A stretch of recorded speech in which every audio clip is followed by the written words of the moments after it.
Hi guys, and welcome to our music theory basic to intermediate music against isolation live stream. Today we'll be looking at a few things, including ledger lines and what on earth they might be, time signatures and what on earth they might be and what they might do. The circle of fifths. Now, this isn't the circle of life. There will not be any Lion King references, unfortunately. But circle of fifth is also extremely important. There will also then be a final section on intervals. Now, ledger lines, time signatures, circle of fifths, and intervals are all things that are a little bit more advanced than the stuff we were looking at last time. So that's the plan for today's stream. With regards to me, as you can see in the stream schedule, it says, who am I? If you've joined my streams before, you'll know that I'm Chris. I mean, it also says Chris Doherty Flutist in two different places on the screen. If you're on YouTube, you're also watching Chris Doherty Flutist on YouTube, and if you're on Twitch, you're watching Chris Flute. So that's exactly who I am. I am Chris. I am in my late 20s, and I'm a professional flute player and musician. I teach online currently because we're all stuck, hence Music Against Isolation. And I also teach at Taunton School down in Somerset, which is a private school, with some great kids and wonderful staff there. So shout out to them for keeping things going. They are currently on Easter break, thank goodness, but they're trying to get on board with doing live streamed lessons, online lessons and content for their students, so they're doing a fantastic job behind the scenes, so well done to them, and I look forward to continuing to provide my flute lessons after Easter. The schedule for streams, obviously we've got today's schedule written up over there, but for next week it is Easter week, so I'm actually going to be doing less in terms of content. The two live streams on Wednesday and Easter Saturday will go ahead. They will be fine. But I'm umming and ahhing about doing my YouTube videos because obviously it's Easter. I haven't actually taken a break yet. Since finishing at Taunton teaching, my private students are still having lessons as we speak. And the streams are still going ahead, the YouTube videos are still going ahead, and I'm still occasionally trying to get my social media stuff out there. So there's still a lot of work that's been going on behind the scenes, and obviously prepping for these streams takes a lot of work. It's not just sit in front of the camera for an hour. Unfortunately, I have to write a script. I have to create the graphics that go over there, whether it's the stream schedule or whether it's little graphics to do with the content that we're learning about. So there may be some upset in terms of what content happens and when, but I'm hoping that won't be the case, because obviously I do tend to have a little bit more time now. I'm not going anywhere. I'm just working. So I might be able to keep everything on the same even keel. Yeah, so that's me. I studied at Birmingham Conservatoire, which is a fantastic, it's now the Royal Birmingham Conservatoire, it's got its seal of approval from the royal family, and they did a fantastic job teaching me how to be a musician, various ways from just performing to teaching to doing this kind of stuff. Obviously a lot of this stuff I've learnt myself. This wasn't as big a thing when I was at university. Not many people were professional streamers, not many people did it for a living, not many people were that into online and social media presence. There's a lot of businesses now, a lot of musicians, a lot of creatives who are only really in the last couple of years getting onto this online way of working. So that's me. Apologies for the creaky chair. It's a terrible chair. I think it was like a 10 or 20 quid chair from Argos, and it's the worst. I will get a better chair, I promise. So that's my quick introduction. It's now 14:05, which means that we are moving on to ledger lines. Now, ledger lines can be above the stave or below the stave.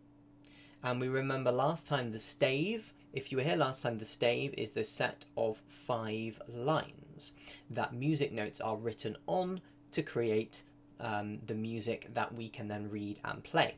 So a stave has 5 lines, which means you can only fit 5 notes, one on each line, and 4 notes in the spaces between those 5 lines, plus a note on top and a note below, before you've run out of space on that stave to put new notes. So the best thing to do then is think, well, how do we get those notes from there, higher and lower? What if, for argument's sake, you play, let's choose the clarinet, because the clarinet has quite a big range and it goes from quite a few notes above and below the stave. So the clarinet has a bottom note of an E in clarinet speak, but because they are in a different key to instruments in the key of C, their notes are written slightly differently, so their E sounds a little bit higher.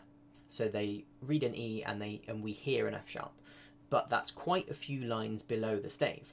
They can go all the way up to like top B's and stuff, so they can do crazy high notes as well as low notes. So let's quickly pop along to our next slide, scene, whatever we call them. In streaming it's called scenes, and if this was a PowerPoint it would be a slide. So I know, showing my age, going back to PowerPoint.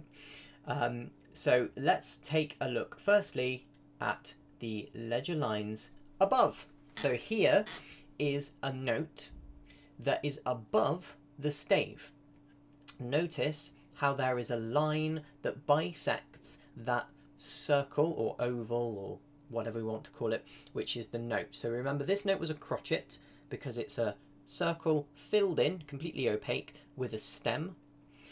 That's a crotchet, but the line that runs through it is called the ledger line. Now, the ledger lines above the stave look like that, and their purpose is to allow the notes that don't actually fit on those 5 lines to still be written. We can also do the same for ledger lines below the stave.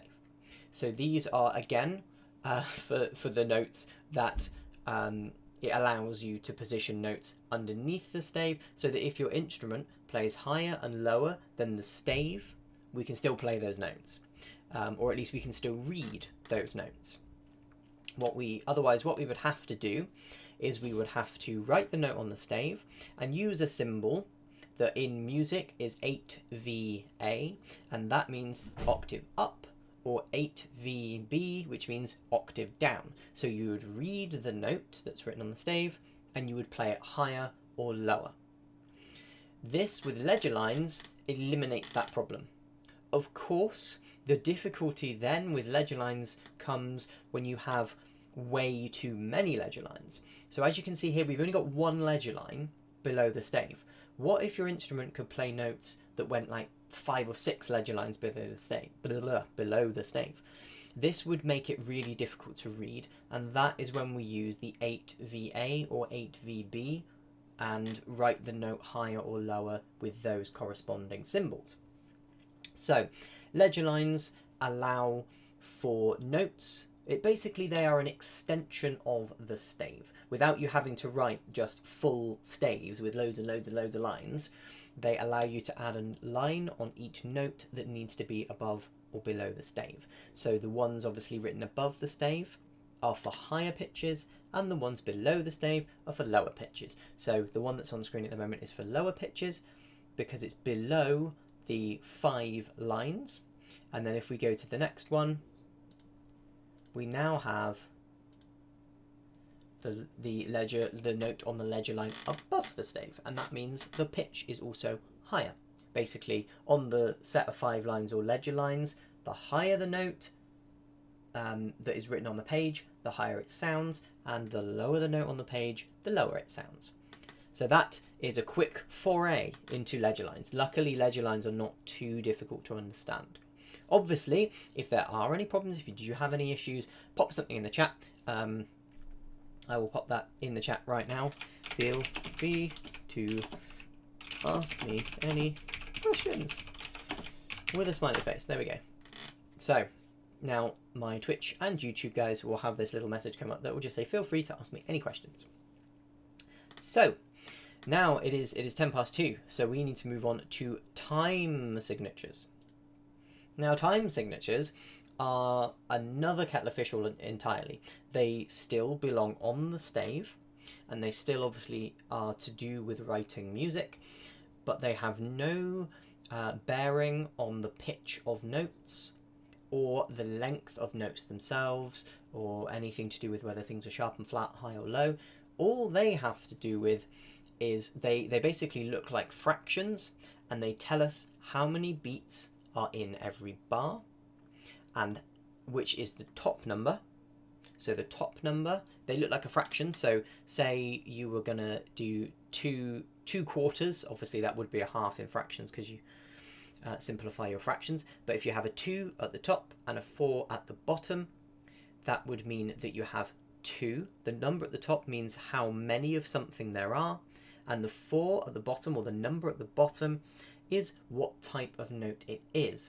Now we'll have to think all the way back to last week when we talked about the note lengths. This is because the number at the bottom corresponds directly to the note lengths that we learnt last time. So if we remember, we'll pick the easiest one, the one we started with, which was crotchets. Now crotchets were also the ones that we saw earlier today on the ledger lines. So they are the ones that are filled in with the stem. Now those notes are called crotchets, but they are also called quarter notes. Now the eagle-eyed or sharp guys amongst you will be able to say, wait a minute, you just said 2/4 and now you've said quarter notes. Does that fraction have something to do with that? It definitely does. So when you have a number on the top, that is to do with how many notes we have in the bar, and the number at the bottom is the type of note they are. And because we talked about crotchets being quarter notes, if the number that's on the bottom is a 4, that means we have quarter notes, and the number on the top tells us how many quarter notes we have. So the top number can be any number you can think of. It can be 137,642. If you really wanted, you wouldn't want 137,642 notes in a bar. That would be ridiculous. This is why we use bars. We cut how many notes there are per bar down and just make more bars. Makes it easier to read. But in theory, you can have as big a number or a smaller number as you like, from 1 all the way up to infinity, if you really fancied it.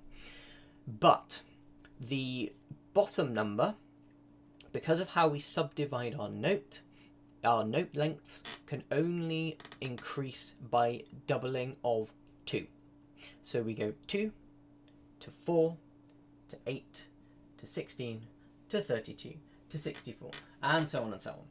So we can only have those numbers. This is because of how we divide the bars. We have our quarter notes, so we have crotchets, we have our half notes, so we have minims. We then have our full notes, which are the semi-breves, the ones without the stem but the not filled in. That's a terrible way of describing it. The unfilled ovular shape without the stem, they were the semi-breves, remember them from last time. They are full notes, and we can only go in terms of that. So that would be a 1. Then the minims, because they're half notes, would be a 2 on the bottom. The crotchets, because they're quarter notes, would be the 4 on the bottom. Then an 8 on the bottom would be quavers, because they are half the size of the crotchets, and there are 8. They are the 8th notes. Then moving further, we have semiquavers, demi-semiquavers, hemi-demi-semiquavers, and we keep going. But we don't need to worry about them now. I'm dropping frames for some reason. I'm not entirely sure what's happening, but I'm definitely dropping frames. Very strange. This hasn't happened before. Oh well, hopefully it's not too many frames. Hopefully it's still nice and visible, and we're okay. It might be because people are also using the internet. Grr. I mean, they may even be watching my stream, so great. Okay, so now let's move on to the types of time signatures. So we start off with the 4/4 or the common time. Now, common time or 4/4 can be written in the two ways that are pictured.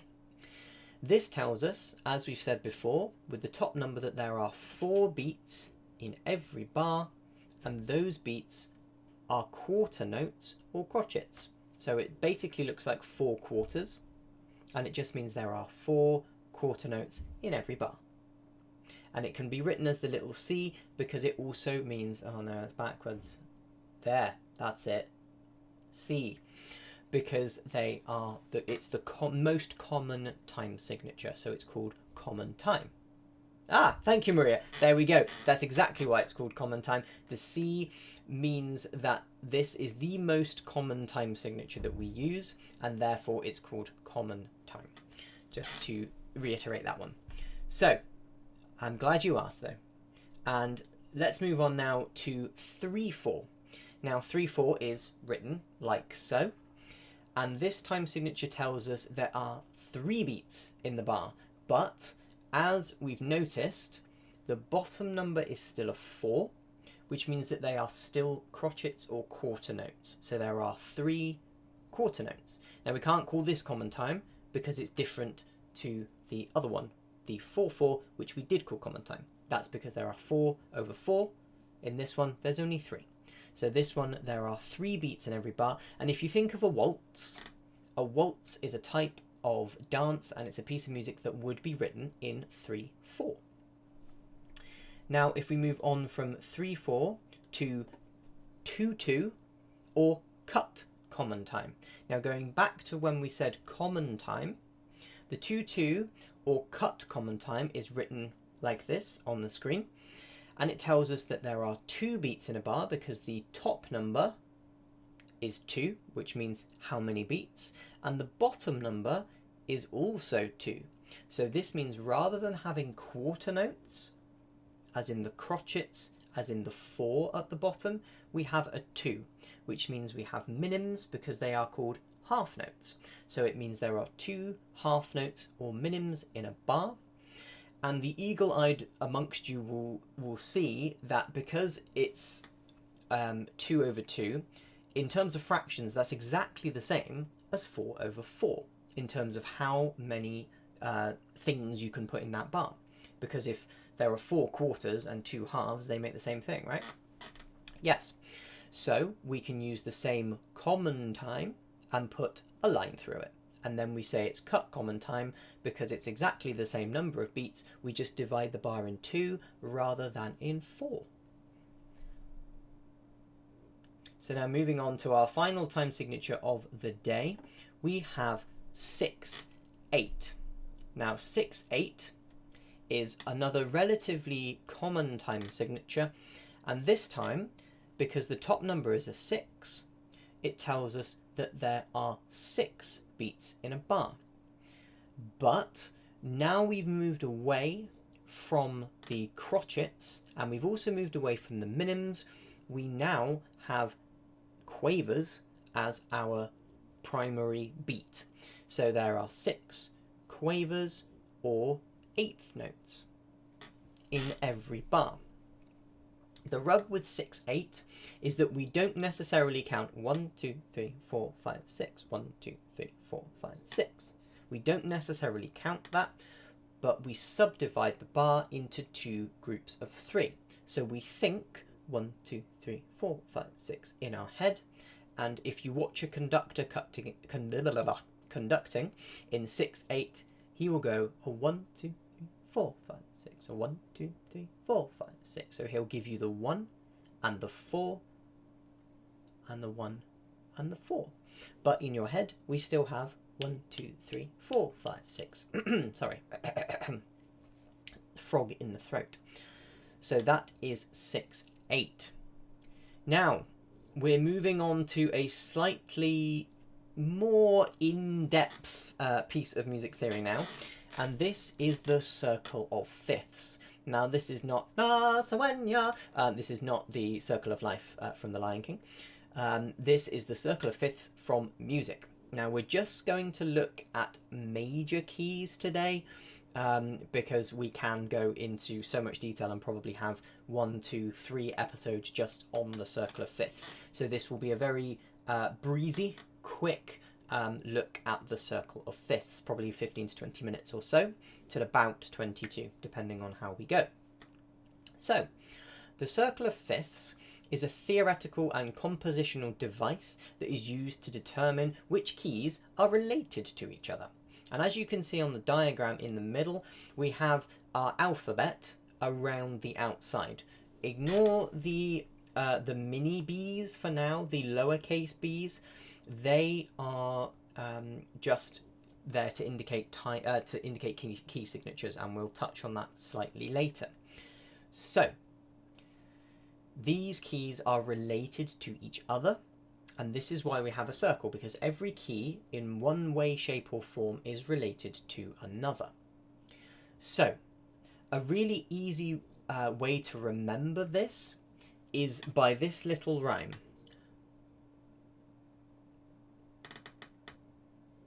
So, if we look, we're going to start with F. So if we look just to sort of 11 o'clock on the circle, which is over there, on our circle of fifths, we have the F, which is over there, and it's going to go round this way. And if we start over there, we go Father Christmas goes down and eats biscuits. Why Father Christmas goes down and eats biscuits, I have no idea. It was just a really easy rhyme that allowed me to remember how what the order was. And this was taught to me by one of my piano teachers very, very, very many years ago. She was absolutely brilliant. She taught me piano, but also music theory. The music theory was much more successful. The piano was not. I'm a terrible pianist. I'm a menace. And I should probably never touch a piano in my life. I'm absolutely awful. But music theory, I remembered. So this, I think that the theory side of things was a little bit easier for me to get. The two hands on the piano just didn't work. So, the circle of fifths. Father Christmas goes down and eats biscuits. We can also say, Father Biscuits eats and down goes Christmas. And we think, oh, that's a bit sad. But that is to get the other way round. So if we start with F and then go backwards from where we finished. So Father Biscuits eats and down goes Christmas.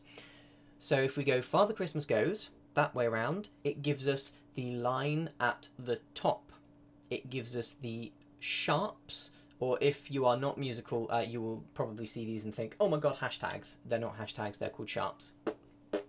Okay, so sharps make any note that has a sharp attached to it one semitone higher. Now remember, we talked about semitones, I believe, in our scales portion of the stream last week. But that is what they do. They make the note they're attributed to ever so slightly sharper. So if we go Father Christmas, so Father and Christmas would be F and C. If we go to the second along that way on the top line, we have two sharps next to each other, or two hashtags next to each other, whichever you like. And that is attributed to an F and a C. And therefore they are F sharp and C sharp. So the first letter of each word in the rhyme gives us the key. And then, so now we will determine now the sharps and flats. We use the letters of the words of the first rhyme forwards. So Father Christmas goes, and that gives us our sharps. And if we do the other one, it gives us our flats, our key signatures. So it means that if you think of Father Christmas goes down and eats biscuits, he's over there somewhere now, that is the order of sharps. So F sharp, C sharp, G sharp, D sharp, A sharp, E sharp, B sharp. It doesn't make any sense until we write it down, but that is how the sharps are arranged up above us. well, not above, it's kind of there for me, but above the circle of fifths. To do the flats, we go B, E, A, D, G, C, F. So we go back the other way. If you've gone from Father Christmas goes down and eats biscuits, and then we go back the same way, that gives us our flats, which is the line below and kind of over that way. Camera confuses me. Yeah. So back over that way. Those little B's mean flat, which means the opposite of a sharp. So whereas the sharp creates one note higher, one semitone higher to the note that it's attributed to, for example, F sharp is one semitone higher than F. If we were to take a B and put a flat next to it, we would get a B flat, which means it's one semitone lower than a B. So another method to working out the keys is both numerically and using our knowledge of the alphabet, which I hope is pretty good. I'll just take a little drink. In fact, this is a good point just to stop for a second to say there are gonna be some giveaways. So I am, to start with, going to give away free online Skype flute lessons. So if anyone is interested in free online flute lessons via Skype, oh, can we explain semitones and tones? Ahaha, yes, we will get to that in a second. This was in last week's video. I think we had a little look at semitones and tones, but yes, we will revisit that for you. So before we move on to semitones and tones quickly, I'm going to be giving away some flute lessons online via Skype. And the way that you can enter to get your free lesson is to follow me on Instagram, which is at @ChrisDoherty_music. And obviously, if you're watching on YouTube, on my channel, there is also a link to my Instagram and you can go and follow me over there. It will also give you all the dates and times of the streams, of my YouTube uploads, etc, etc. And there are also some really cool videos about, in fact, some of the things in some of the comments we've had are actually in dedicated videos. So we need to go to follow me on Instagram. You need to find me on Facebook, and I'm chrisdoherty.musician. That is also, if you go to my YouTube, and there is a link across to there as well. And then if you could also follow me on Twitch, don't worry if not, this is not staple, we don't have to do the Twitch thing. But if you go to Chris Flute on Twitch and follow me over there, that will obviously really help the channel get some more views and people to actually enjoy this content. If you have enjoyed this content, let's hope you have. So let's reiterate: follow on Instagram, follow on Facebook, follow on Twitch, and finally just subscribe to the YouTube channel. That's the easiest way for you to get notified when I either upload or I go live. So do those steps, and then drop me an email at chris@chrisdoherty-flutist.com. That is also in the links on my YouTube channel. So if you're watching on YouTube, everything is there. We have everything there, and the links will take you across and you will have some wonderful free flute lessons. So if you are a flute player, or if you just sort of bought a flute and have never played it before and would really like to learn, now is a good time, because obviously we have a lot less work on our plates. Generally speaking, we aren't able to go out as much, only for our sort of daily exercise, essential shopping, etc, etc. So that would be a good thing to do, learn an instrument. I will obviously take, if you'd rather not learn the flute, if you can't learn the flute or don't have a flute, music theory is also another thing I will offer a free online music theory lesson as well. So do those steps and I will hopefully see you soon. Okay, so going back to Maria's question, can you explain semitones and tones? I can indeed. Let me get my wonderful portable keyboard. Portable keyboard says, if I can find him, where is he? Here he is. Okay, so portable keyboard. If we see here, we have white notes and we have black notes. Now the notes that are right next to each other, so this one here and not this one here, because if we see, there's a black note all the way up here in between the two white notes. So a tone is moving from one note 2 spaces or to the next note that is 2 notes away.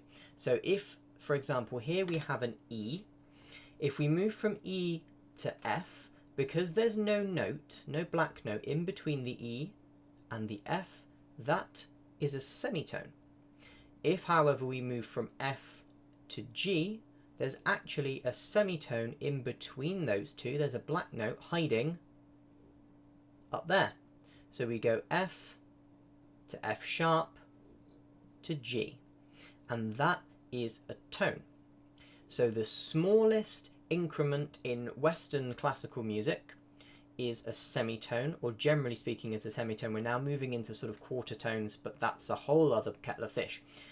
So semitones are the smallest interval between 2 notes. It's easiest to show it on a keyboard or piano because it's there, it's visual. And then the next up is a tone, and that just means 2 semitones. So if we've gone from F to F sharp to G, we have moved 2 semitones, and they are equal to a tone. So that's a very quick, brief explanation of tones and semitones. Now, this next method for working out the circle of fifths is numerically and alphabetically. So hopefully you can count and at least know the alphabet to a reasonable degree. So for this method, we'll start with a C. Now, to find the next key that has sharps, or hashtags if you want to use hashtags, we start with C, and to find the next sharp key, which on our circle of fifths says G. So to go C to G, C to G, because everything's backwards. C to G, all we do is count up 5. C, D, E, F, G. It's that simple. So to find the next key that has sharps or hashtags or those things over there, we just count up 5 notes, including the note that we start on. So C, D, E, F, and G. That gives us the next key with sharps. And then to find which sharp should be added to that key, we take that note, go down 1 letter in the alphabet, which from G, if we go backwards, we get F, and then all we do is put the sharp or the hashtag or that thing there in front of that note. So we get F sharp. And that works for every single major key that has a sharp.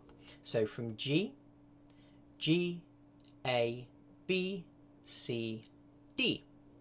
And voila, we have reached D. To find the key signature here, we maintain or we retain the sharp that we added first. So we know that we added the F sharp because it was 1 note below the G and added the sharp, or that. So we have the F sharp, and then from the D, we now do the same method again. So go backwards 1 from D, and that gives us C, add the sharp in front of that, and we have an F sharp and a C sharp. So the key signature, which are the arrangement of sharps or flats, it's down there, that is in each individual key. So now to find the flats is we do the same method, but instead of counting up 5 notes, we count down 5 notes. So let's start on C again. We know where this is going because it's written there, isn't it?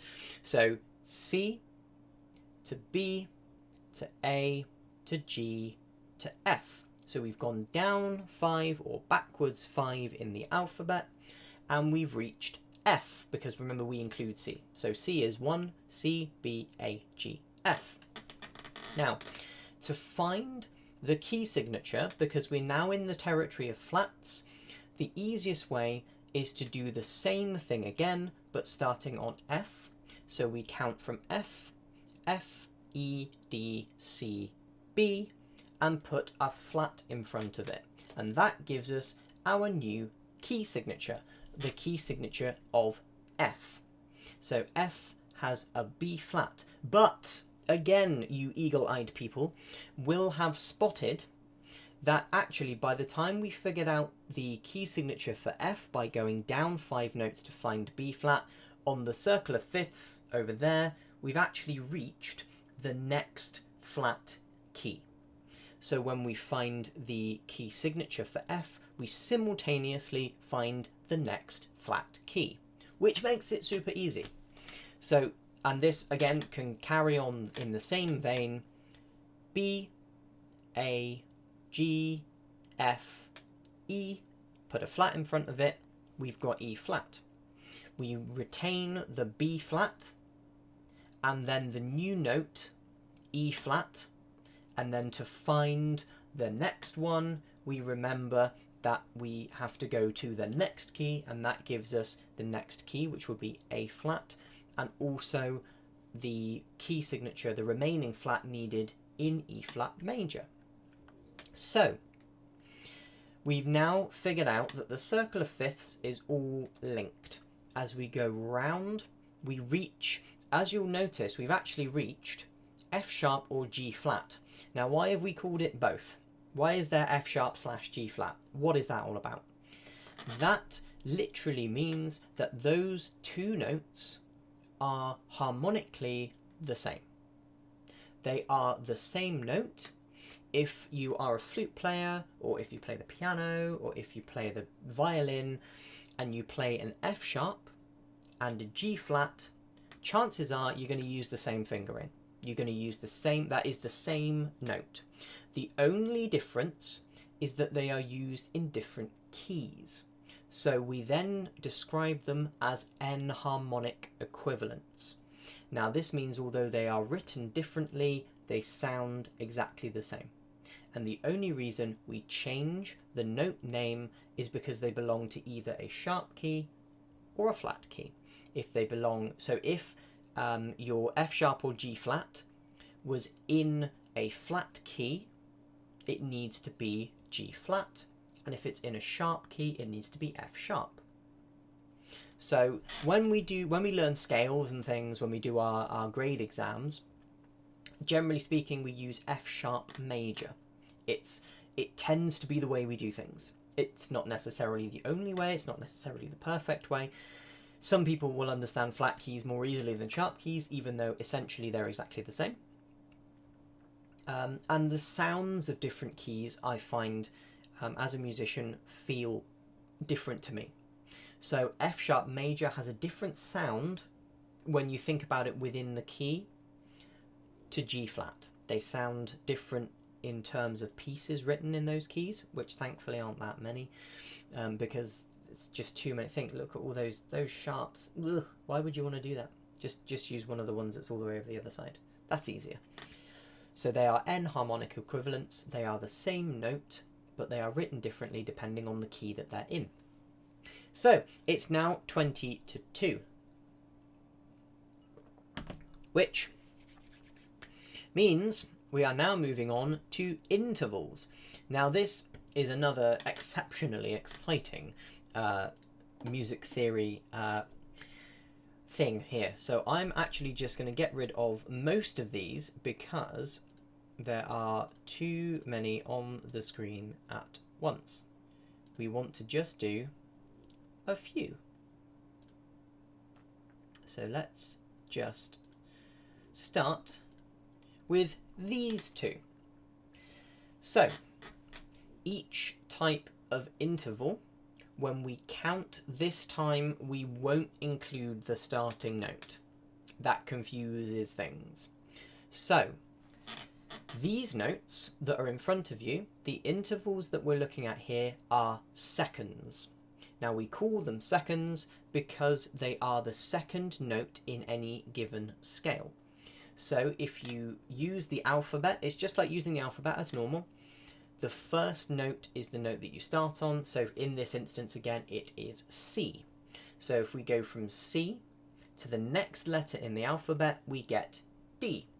And because we have C as the first letter of the alphabet and D as the second letter of the alphabet, obviously it's not the first and second letter of the actual alphabet, but in the alphabet we'll be going C to C, just because it's easier musically.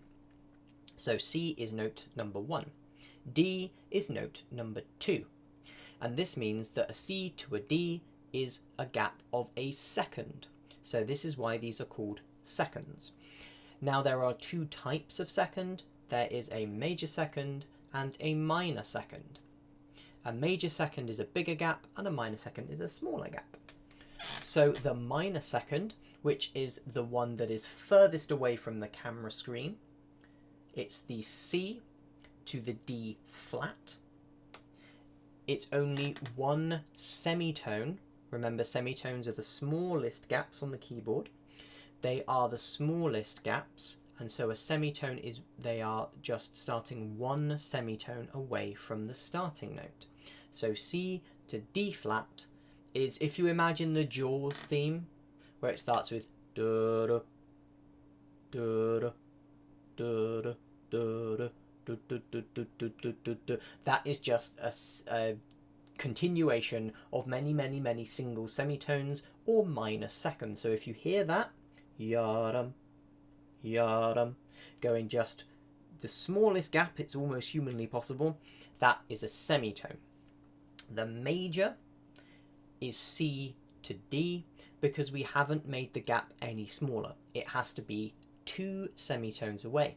So C to D flat, or the Jaws theme, was one semitone away. So that was a minor second, and the next one up is a major second because it's a further semitone away. So it's two semitones away, and that gives you a major second. And rather than yada, we go yada, dee dee dee dee. There's just a tiny gap more. Now the next interval we will look at is thirds. Now thirds, using exactly the same premise as we did before, C to D was note 1 to note 2. C to D to E, E is therefore note 3. So as we can see on the stave there, the first note is a C, and then we move up by a further 2 steps. Oh, can I demonstrate on the keyboard? Of course I can. So, if we go back to our seconds just for a second, we will grab our wonderful piano keyboard. So, looking at our wonderful keyboard, if I can get it in focus, there we go. Looking at our wonderful keyboard, all the way down here, we have C. Now, to go from C to a minor second, remember that anything above the C that is attributed to the next note in the scale, so we started with C and we moved up to D. That means note 1 is C, note 2 is D. If we flatten note 2 and make the distance only one semitone, which on here is from C, C, to C sharp.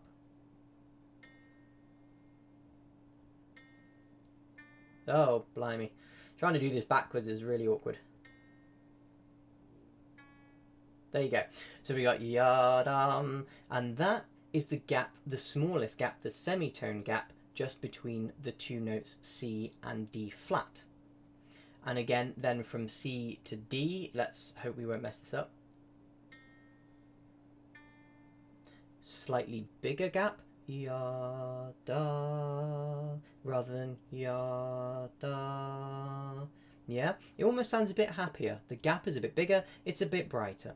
And because we can see that the gap between the two notes is more than a semitone. The semitone is the teeny one between the C and the C sharp, the white note and the black note. From C to D, we go up a semitone and then a second semitone. So we get the major second. Now, the thirds will be exactly the same premise. So we go from the C, we go to the C sharp, we go to the D, we then go to the E flat. Now we call it E flat and not D sharp because we would then get into augmented intervals, and that's a little bit too far for what we want to cover in this stream. Way too many extra bits and bobs. So what we shall do is we shall stick to major and minor and perfect intervals for now. So this interval is C to E flat. So a minor arpeggio has these, and they are just minor thirds are 3 semitones away from the C. Then the major, because it's that further semitone away and is a major third, it is then 4 semitones away. Now moving on from the thirds to fourths. Fourths and fifths. So fourths and fifths are called perfect. And there's nothing else to say. Bye. Joking. C to F as is written, and C to G as is written. I will get the keyboard at the ready. This is me doing everything backwards, which is a little bit difficult. So C all the way up to F. Yada. C to F is a perfect fourth. Now, why is it called a perfect fourth, do we wonder? Because it never changes when relating to the key that it's in. So if you're in a C major or if you're in C minor, F is always the same. It doesn't change to an F flat or an F sharp, so it's called perfect. It doesn't change depending on the key that it's in. So the perfect fourth is 5 semitones away. You can see a pattern here. As we go up, we add an extra semitone. So the C to E was 4 semitones away. The C to F is 5 semitones away. Now there is supposed to be a 6 semitones away one, but that would encroach on the territory of the augmented and diminished fourths and fifths, which we won't get into now. They're even more confusing. So we will just go straight now to the perfect fifth, which is C to G, which if I use the keyboard, C all the way up to G. Yada. C to G. That's 1, 2, 3, 4, 5, C, G. And that is 7 semitones. And that's because between F and G, the F was 5 semitones, the G is 7 semitones. There is also the F sharp hiding in there as well, but that's an augmented interval and we won't worry about him. So C to G is again a perfect interval because the G is always the same in both the major and minor versions of the scale.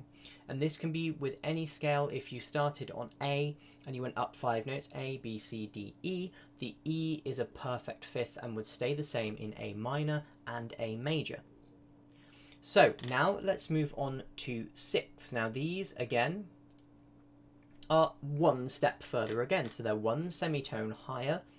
So we've gone from C to G, bum bum, bum bum. We've now got a minor sixth, and that is to, as is written down there, the C to the A flat, so it's your bottom left, that one. As you look at the screen, it's your bottom left. The C to the A flat is a minor sixth. Now a minor sixth is quite sad, and as you can tell, the minor intervals are the ones that are there in minor scales, generally. There are some exceptions, but generally speaking, they are the ones that are in the minor scales. and the major intervals are in major scales. And we did cover major and minor scales in last stream, so I won't cover that now. But what we can say is the C to the A flat, a minor sixth, is a further semitone above the C to G, or the perfect fifth. Now that was 7 semitones, therefore the sixth is 8 semitones away from the starting note. The next one is C to A, which is a major sixth, and that is then, you guessed it, 9 semitones away from the starting note. Now we move on to our penultimate group of intervals, which are major and minor sevenths. Now, again, this is repeating, but as we go from C to B flat, we've noticed that the B flat is actually one note higher again than the A. If we demonstrate on the keyboard, we've got A is here, and B flat is here. Oh, Yaram, A to B flat. And so C to A was 9 semitones. I'm thinking, wait, it's a quick maths, 9 semitones. Yes, 9 semitones. The major sixth was 9 semitones away. So the minor seventh is 10 semitones away from the first note. So we go up the keyboard 9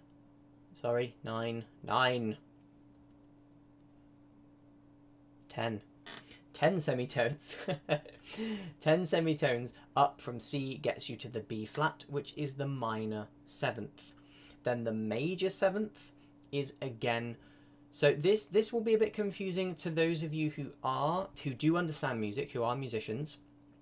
C to B flat, the minor seventh, is a confusing one, because in most minor scales we actually raise the seventh in a minor key as well as a major key. So we have a B natural at the end of, remember, tone, tone, semitone, tone, tone, tone, semitone. That gets you your major. And there's the B flat. But we also have the tone, semitone, tone, tone, semitone, 3 semitone, semitone. The weird harmonic minor version, and that also gives us a B natural at the end of the scale before going back to the C. And you might think, so why is there a minor seventh? This is because it's in the key signature. So there's always a B flat in the key signature of C minor. So we use the minor seventh. All we do is we raise it in specific circumstances. So just in the circumstances here, which are intervals, the C to the B flat is a minor seventh, and that stands, and it's all fine, and it is 10 semitones away. The major seventh, you guessed it, is 11 semitones away from the starting note of C, so B natural.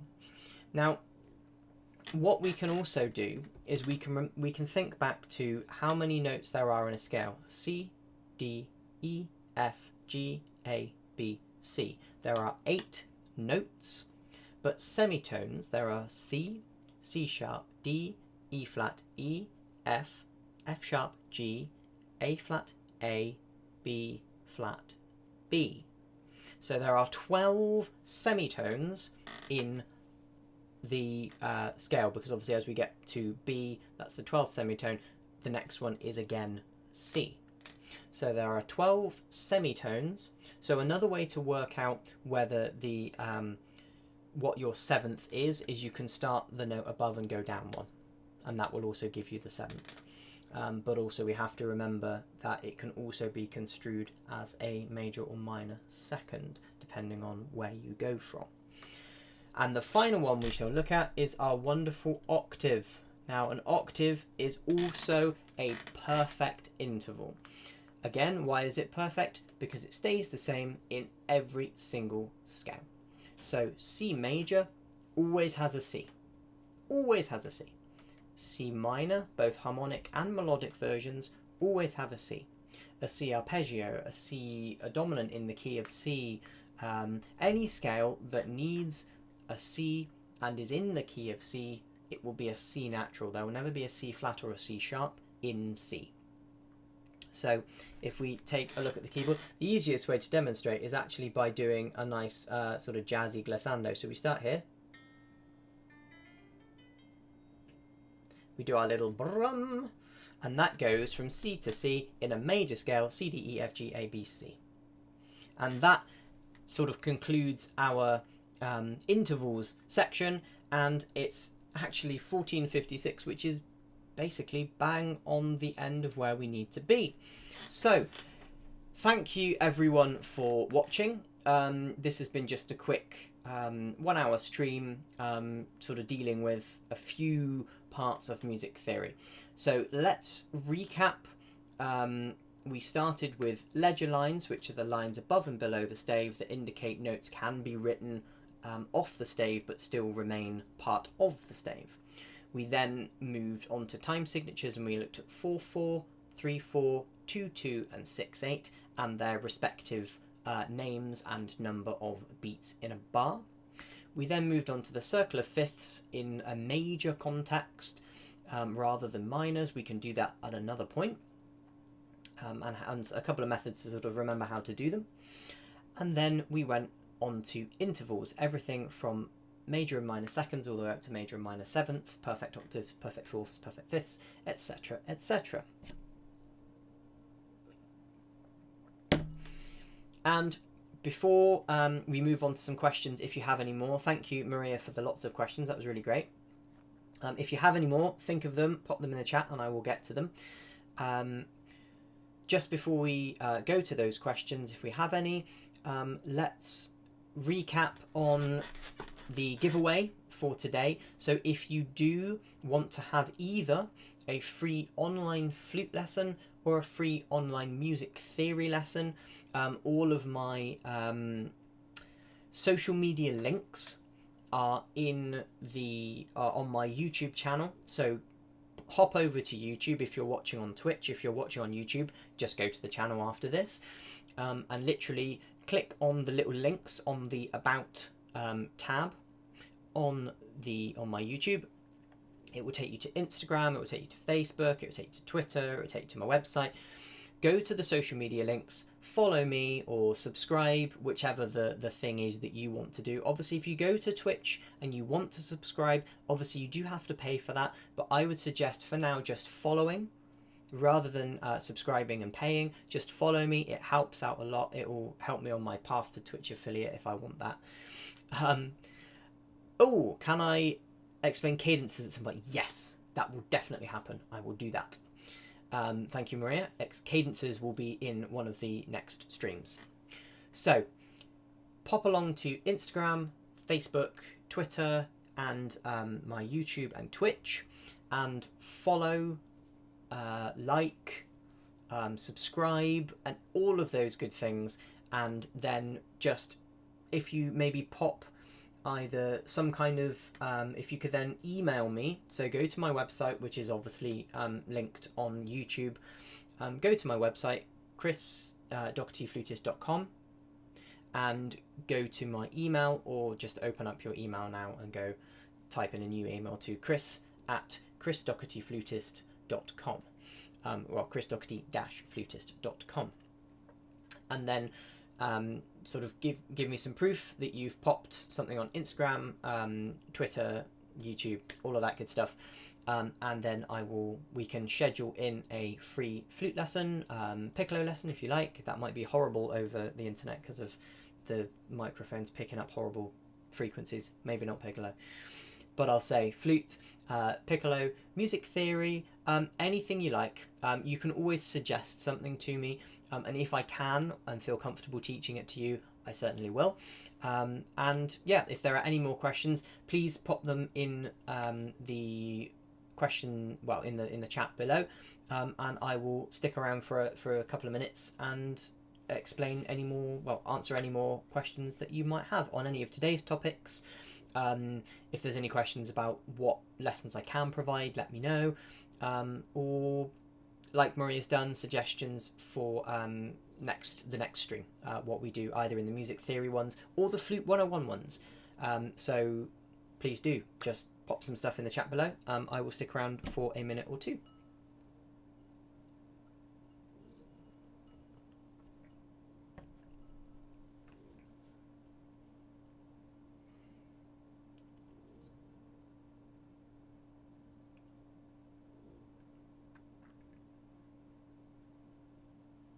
This is where I do an awkward dance just to make it more awkward or less awkward. I'm thinking probably more awkward. So thank you guys for all of your support. Thank you for watching. I hope you really enjoyed and taken some informative stuff away from the stream. And yeah, do hit me up on email or Instagram or Facebook, any other social media, to drop suggestions. Let me know if you want those, want a free lesson, and I will call it a day here. Thank you so much for joining the stream, and I will see you in the Flute 101 stream on Wednesday at 2 p.m. same time, same place, on Wednesday, and then on Saturday, a week from today, we will have another music theory live stream, and on Tuesdays and Thursdays I upload flute teaching videos, short videos, and demystifying the flute videos, which is just about like the flute mechanism, maybe different types of fingering for certain notes, how to do certain things, all of that kind of stuff. So, you know, like, subscribe, follow, comment, all those things, and I will see you in the next one. Cheers, guys.